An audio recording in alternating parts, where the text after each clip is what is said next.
Salut tout le monde, moi c'est Myriam et comme vous le savez déjà, j'habite en Angleterre, plus précisément à Londres. Et comme vous le savez aussi, je fais des vidéos pour expliquer comment venir en Angleterre, comment avoir son visa, des petits tips sur comment s'installer en Angleterre. Et c'est vrai que du coup, on sait pas trop pourquoi moi-même je suis en Angleterre. Ok, j'ai expliqué comme quoi je faisais mes études et tout, mais j'ai reçu quelques questions en mode pourquoi dans ta vidéo où tu expliques comment avoir son visa étudiant, tu dis comme quoi tu as appris l'anglais à Toronto. Donc du coup, dans cette vidéo, je vous explique un peu pourquoi je me suis installée à Londres. Du coup, je vous laisse regarder la vidéo. C'est parti!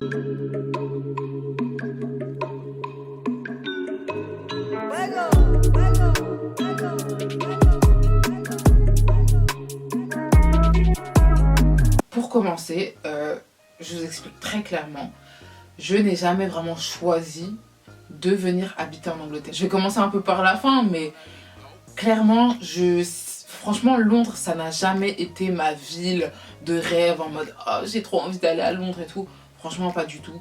Surtout que même pour aller en vacances à Londres et tout, je me souviens, j'en ai pas gardé de très bons moments en fait. Par exemple, la première fois où je suis venue en Angleterre, j'étais malade. J'étais malade, on était super loin du centre de Londres et tout.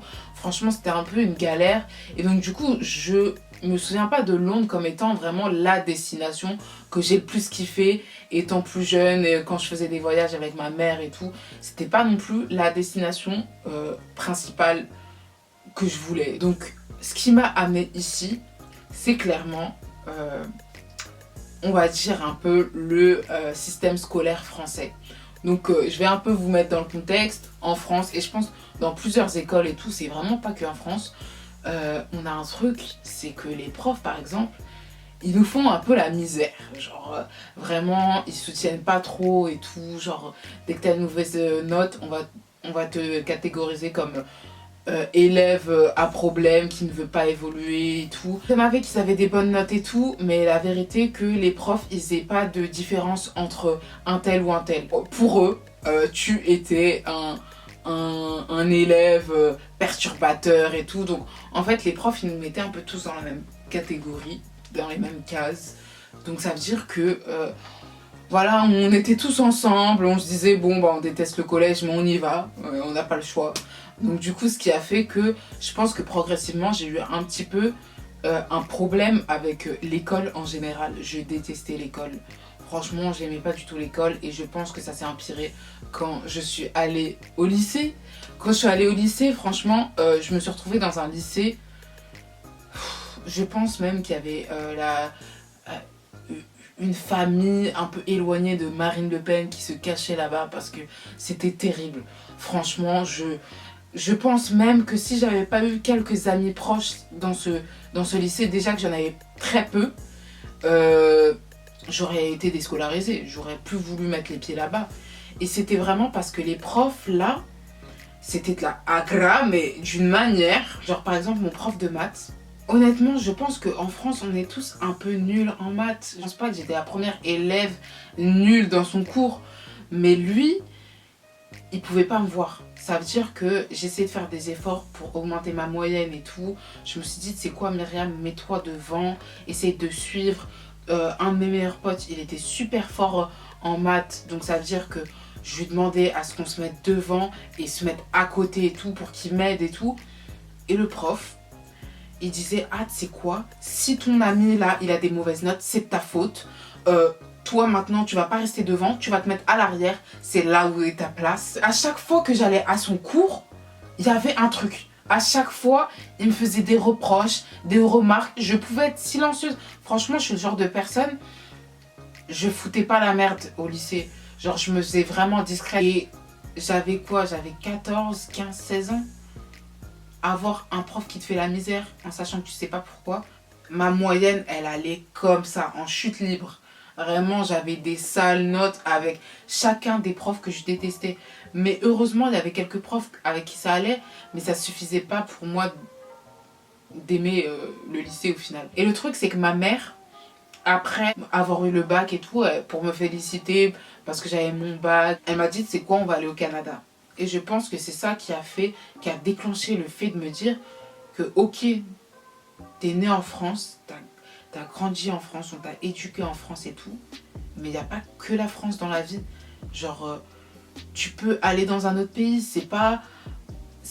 genre, t'es pas cloisonné, tu peux aller ailleurs, tu vas peut-être trouver mieux ailleurs. Et je pense la mentalité que j'ai trouvée à Toronto, les gens, comment ils étaient gentils. C'était à base de, par exemple, chanter dans le supermarché et tout. Il y a un monsieur qui m'arrête et tout, qui me fait « Ah, t'as vraiment une belle voix et tout. Tu sais que moi, je fais de la guitare. Des fois, je performe dans des bars et tout. Ta voix, elle serait super bien pour ce genre de... » Carrément, il me sauçait et tout. On se connaissait pas. J'achetais juste du ketchup pour la maison. C'était vraiment l'un des meilleurs voyages que j'ai pu faire. C'était tellement bien, on avait fait un road trip et tout, Toronto, Montréal, New York et tout, franchement c'était la folie. Ces vacances-là, ça a fait le déclic qui a fait que je voulais absolument rester à Toronto. Et en fait, en parallèle, comme je venais de finir mon bac, bien sûr, on a connu Parcoursup, alias APB dans l'ancien temps, qui a fait que, en fait, dans tous les cas, il fallait que je postule pour des écoles et tout. Et en fait, je me suis dit, tu sais quoi, finis tes études, et puis après, tu verras, après tes études, pour aller à Toronto. On commence APB, la galère d'APB. J'étais 50e sur la liste. Les listes, en fait, chaque jour, tu regardais le site internet, tu disais, bon, peut-être que ça va un peu avancer. Ok, j'étais 52e sur la liste. Un mois après, j'étais peut-être 45e. Vraiment, je me suis dit, mais comment je vais faire ? Il n'y a aucun moyen pour moi d'étudier en France là. En fait, je fais comment? Genre, j'avais pas d'autre solution. Et même si j'aurais voulu faire mes études à Toronto, en fait, c'était trop tard parce que je venais d'avoir le bac. C'était les vacances d'été. Donc ça veut dire que la rentrée, elle se faisait un mois après. Un truc qui sort de nulle part. Université d'Evry. AES. Je ne savais pas ce que c'était. Mais allons-y. Et franchement, j'ai commencé et j'ai un peu détesté. Donc à partir de ce jour-là, je pense que c'était en janvier, février. Je pense février ou mars 2018. Je me suis dit, j'arrête l'école et je fais une année de césure où je vais surtout travailler. Donc je travaillais pour économiser pour qu'en janvier qui suivait, j'aille à Toronto. Et je me suis dit, bon, je vais à Toronto, mais sauf qu'à Toronto, ils parlent pas du tout français. Genre, ils parlent pas un mot de français. Tu peux parler avec une caissière, avec quelques mots de français, elle va rien comprendre, ça sert à rien. Il fallait que je me lance dans l'apprentissage de l'anglais. Donc, je devais vraiment trouver une école d'anglais et tout, genre une école d'anglais assez carrée. Donc, ça veut dire que je trouve mon école. J'arrive à Toronto, tout ce qui est... genre mon école de langue, je crois que c'était vraiment la meilleure expérience que j'ai eue dans ma vie. Pour vous dire, je me suis fait des amis de ouf. Il y en a quelques-uns encore avec qui je parle aujourd'hui en sachant que ça, c'était en 2019. C'était vraiment trop bien. Franchement, je regrette pas d'avoir mis autant d'argent dans cette école. Je dirais pas autant d'argent, mais j'ai payé quoi? Je pense 1005 pour 3 mois. 2 mois et demi. Et franchement, je regrette pas du tout. Et donc, en parallèle, je faisais aussi les démarches pour avoir mon université. Mais du coup, vous savez que Toronto, c'est le Canada. Qui dit Canada dit visa. Qui dit visa dit étudiants étrangers. Et pour les étudiants étrangers, on ne paye pas pareil que les étudiants canadiens. Moi, je savais que j'allais payer plus cher. Mais tout ce qui est payé et tout, franchement, je m'en fous. Je préfère payer le prix, être endetté pour plus tard, mais avoir une carrière archi bien. Et voilà, genre je préfère avoir ça que ne rien avoir. Au final, je me suis rendu compte que les études à Toronto, c'est pas 9000 balles. Non, ça c'est rien. C'est pas 15 000 balles. Non, ça c'est rien. C'est 25 000. En sachant que là-bas, une licence, c'est 4 ans. Je vous laisse compter, je vous laisse faire le calcul dans votre tête, 25 000 fois 4. Clairement, on a beau dire, oh, je peux économiser, je peux faire un emprunt, je peux... Non, ma tête, s'il vous plaît. Donc ma deuxième solution, c'était d'aller au Québec. Et après, c'était aussi, j'avais continué quand même à postuler avec Parcoursup au cas où. Donc je regardais un peu les universités et tout. Et en fait, en parallèle, moi j'avais une amie super proche qui habitait en Angleterre.